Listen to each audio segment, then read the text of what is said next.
ఈరోజు ఈ నిరసన కార్యక్రమానికి ఇచ్చేసిన సోదరులారా, దేశవ్యాప్తంగా కార్మిక వర్గం ఎన్నో సమస్యలు ఎదుర్కొంటా ఉన్నది. దానికి తోడు ఏప్రిల్ 1 నుంచి కార్మిక చట్టాలన్నీ రద్దు చేసి 4 లేబర్ కోడ్లు తీసుకొచ్చి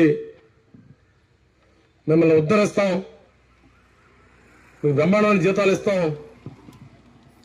మంచి పని పరిస్థితిని కల్పిస్తామని చెప్పిన ఈ ప్రభుత్వం ఢిల్లీ నుండే పోరాటం స్టార్ట్ అయింది. మీరు లేబర్ కోడ్లు అమలు చేస్తామని చెప్పిన 9 రోజుల తర్వాతే నోయిడా, గ్రేటర్ నోయిడా, గురుగాం లాంటి ప్రాంతాల్లో లక్షలాది మంది కార్మికులు రోడ్ల మీదకి వచ్చి వాళ్ళ నిరసన తెలియజేస్తూ ఉన్నారు. వందలాది మంది నాయకులు అరెస్టులు చేసి స్టేషన్లు నింపుతూ ఉన్నారు. అయినా ఉద్యమం ఆగలేదు. ఏమి కోరుకుంటా ఉన్నారు ఇదంతానా? స్వతంత్ర భారతదేశం కోసం బ్రిటిష్ వాళ్ళకి వ్యతిరేకంగా కొట్లాడి స్వాతంత్రం సంపాదించుకున్నది రోజుకి 10 గంటలు, 12 గంటలు, 13 గంటలు పనిచేయడం కోసమా?